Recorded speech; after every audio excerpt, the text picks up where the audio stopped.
അക്കാഡമിയിലേക്ക് എല്ലാവർക്കും ഒരിക്കൽ കൂടി സ്വാഗതം. ലൈഫ് സ്റ്റോക്ക് ഇൻസ്പെക്ടർ ഗ്രേഡ് 2 പരീക്ഷ ഇന്ന് 27/10/2025 രാവിലെ 7 AM to 8:50 PM വരെയായിരുന്നു പരീക്ഷ.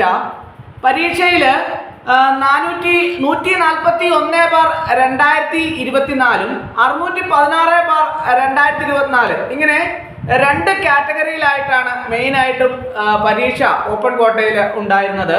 ഇതിൻ്റെ അകത്ത് 141/2024 അത് കണ്ണൂർ ജില്ലയിലെ ഉദ്യോഗാർത്ഥികൾക്ക് വേണ്ടിയിട്ടുള്ളതായിരുന്നു. അവിടെ 1667 പേരാണ് പരീക്ഷയ്ക്ക് വേണ്ടിയിട്ട് കൺഫർമേഷൻ കൊടുത്തത്. അതുപോലെ തന്നെ 616/2024 തിരുവനന്തപുരം ജില്ലയിൽ 779 പേരാണ് പരീക്ഷയ്ക്ക് വേണ്ടിയിട്ട് കൺഫർമേഷൻ കൊടുത്തത്. കൊല്ലം ജില്ലയിൽ 446 പേര്, പത്തനംതിട്ട ജില്ലയിൽ 236 പേര്, ആലപ്പുഴ ജില്ലയിൽ 305 പേര്, കോട്ടയം ജില്ലയിൽ 284 പേര്, ഇടുക്കി ജില്ലയിൽ 283 പേര്, എറണാകുളം ജില്ലയിൽ 436 പേര്, തൃശ്ശൂർ ജില്ലയിൽ 386 പേര്, പാലക്കാട് ജില്ലയിൽ 457 പേര്, മലപ്പുറം ജില്ലയിൽ 402 പേര്, കോഴിക്കോട് ജില്ലയിൽ 405 പേര്, വയനാട് ജില്ലയിൽ 401 പേര്. ഇങ്ങനെയാണ് ഓരോ ജില്ലയിലും പരീക്ഷയ്ക്ക് വേണ്ടിയിട്ട് തയ്യാറെടുത്ത ഉദ്യോഗാർത്ഥികളുടെ എണ്ണം. ഈ ലൈഫ് സ്റ്റോക്ക് ഇൻസ്പെക്ടർ ഗ്രേഡ് 2 പരീക്ഷയെ സംബന്ധിച്ചിടത്തോളം ധാരാളം ഉദ്യോഗാർത്ഥികൾ എന്നോട് ചോദിച്ചു, അതിനെക്കുറിച്ച് ഒരു വിശദമായ ഒരു അവലോകനം നടത്താമോ എന്ന് ചോദിച്ചതിൻ്റെ അടിസ്ഥാനത്തിലാണ് ഇന്നത്തെ ക്ലാസ് തയ്യാറാക്കിയിട്ടുള്ളത്. അപ്പോൾ ധാരാളം ഉദ്യോഗാർത്ഥികളുടെ പരീക്ഷ ഒരു പ്രയാസമുള്ള പരീക്ഷയായിട്ടാണ് പല ഉദ്യോഗാർത്ഥികൾക്കും അനുഭവപ്പെട്ടത്. അതുകൊണ്ട് തന്നെ കട്ട് ഓഫ് മാർക്ക് എങ്ങനെ ഉണ്ടാവും എന്നതിനെക്കുറിച്ച് ധാരാളം ഉദ്യോഗാർത്ഥികൾ ആവശ്യം ഉന്നയിച്ചിട്ടുണ്ട്. ഇതിൻ്റെ ശമ്പള സ്കെയില് എന്ന് പറയുന്നത് 27,963,700 ഇതിൻ്റെ ശമ്പള സ്കെയില് വരുന്നത്. ഇതിൽ ഒഴിവുകളെ സംബന്ധിച്ചിടത്തോളം 141/2024 കണ്ണൂർ ജില്ലയിൽ നടത്തിയ ലൈഫ് സ്റ്റോക്ക് ഇൻസ്പെക്ടറെ സംബന്ധിച്ചിടത്തോളം നിലവിൽ 2 ഒഴിവാണ് കാണിച്ചിട്ടുള്ളത്.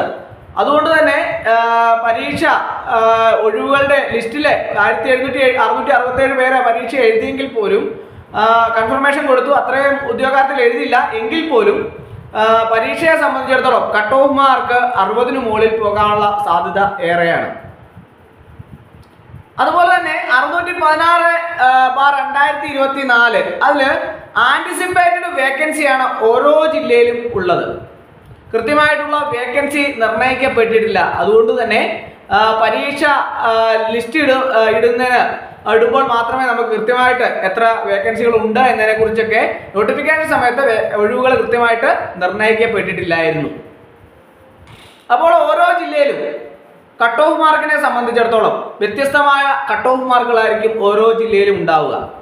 ഇപ്പോൾ തിരുവനന്തപുരം ജില്ലയിൽ എടുത്താൽ ഒരു 67 മാർക്കോളം ഒക്കെ കട്ട് ഓഫ് മാർക്ക് വരാനുണ്ട്, സാധ്യതയുണ്ട് എന്നുള്ളതാണ് പ്രതീക്ഷ വയ്ക്കുന്നത്. കൊല്ലം ജില്ല എടുത്താൽ ഒരു 65 മാർക്കോളം കട്ട് ഓഫ് മാർക്ക് പ്രതീക്ഷിക്കാം. അതുപോലെ തന്നെ പത്തനംതിട്ട ജില്ലയിലെ കട്ട് ഓഫ് മാർക്ക് കുറവായിരിക്കും. ഒരു 50 മാർക്കിന് 55 മാർക്കിനും ഇടയ്ക്ക് കട്ട് ഓഫ് മാർക്ക് വരാനുള്ള സാധ്യതയുള്ളൂ.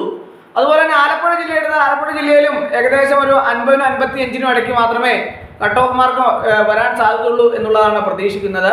അതുപോലെ തന്നെ കോട്ടയം ജില്ല എടുത്താൽ കോട്ടയം ജില്ലയിൽ ഒരു 47-നും 52-നും ഇടയ്ക്ക് കട്ട് ഓഫ് മാർക്ക് വരും എന്നുള്ള പ്രതീക്ഷയിലാണ് ഉദ്യോഗാർത്ഥികൾ ഇരിക്കുന്നത്.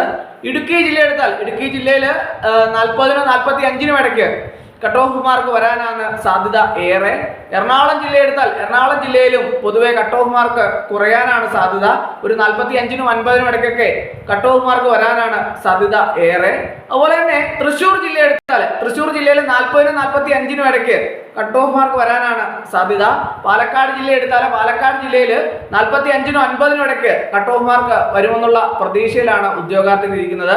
അതുപോലെ തന്നെ കോഴിക്കോട് ജില്ലയിൽ 45-നും 48-നും ഇടയ്ക്ക് കട്ട് ഓഫ് മാർക്ക് വരുമെന്നുള്ള ഒരു പ്രതീക്ഷയിലാണ് ഉദ്യോഗാർത്ഥികൾ ഇരിക്കുന്നത്. വയനാട് ജില്ല എടുത്താൽ വയനാട് ജില്ലയിലും പൊതുവെ കട്ട് ഓഫ് മാർക്ക് കുറയാനാണ് സാധ്യത. 40-നും 45-നും ഇടയ്ക്ക് കട്ട് ഓഫ് മാർക്ക് വരുമെന്നുള്ള പ്രതീക്ഷയിലാണ് ഇരിക്കുന്നത്.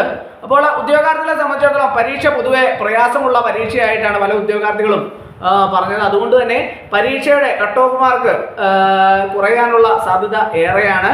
അതുപോലെ തന്നെ ഷോർട്ട് ലിസ്റ്റിനെ സംബന്ധിച്ചിടത്തോളം പരീക്ഷയുടെ തുടർ നടപടികളൊക്കെ തന്നെ ഉടൻ തന്നെ PSC ആരംഭിക്കാറുണ്ട്. അതുകൊണ്ട് തന്നെ ഷോർട്ട് ലിസ്റ്റ് വളരെ വൈകാതെ തന്നെ ഷോർട്ട് ലിസ്റ്റ് പ്രസിദ്ധീകരിക്കാനുള്ള സാധ്യതകൾ ഏറെയാണ്. ഒരു 100-120 ദിവസത്തിനുള്ളിൽ തന്നെയൊക്കെ ഷോർട്ട് ലിസ്റ്റ് പ്രസിദ്ധീകരിക്കുന്ന സാഹചര്യമാണ് നിലവിൽ കാണാൻ സാധിക്കുന്നത്. അതുകൊണ്ട് തന്നെ അധികം വൈകാതെ തന്നെ ഒരു 4 മാസത്തിനുള്ളിലൊക്കെ തന്നെ ഷോർട്ട് ലിസ്റ്റ് പ്രസിദ്ധീകരിക്കാനുള്ള സാധ്യത ഏറെയാണ്. ഷോർട്ട് ലിസ്റ്റ് പ്രസിദ്ധീകരിക്കുന്നതിന് മുമ്പായിട്ട് തന്നെ ഉദ്യോഗാർത്ഥികളുടെ തങ്ങളുടെ സർട്ടിഫിക്കറ്റുകളൊക്കെ അപ്പോൾ അപ്ലോഡ് ചെയ്യാനുള്ള മെസ്സേജുകൾ വരാറുണ്ട്. അതുകൊണ്ട് തന്നെ ഓരോ ഉദ്യോഗാർത്ഥികളും പ്രത്യേകം ശ്രദ്ധിക്കുക. അപ്പോൾ പരീക്ഷയെ സംബന്ധിച്ച ഒരു വിശദമായ അവലോകനം ഇന്നത്തെ ക്ലാസ് എല്ലാവർക്കും ഇഷ്ടമായെന്ന് വിചാരിക്കുന്നു. ഒരിക്കൽ കൂടി എന്ന് പറഞ്ഞ് നിർത്തട്ടെ. നന്ദി, നമസ്കാരം.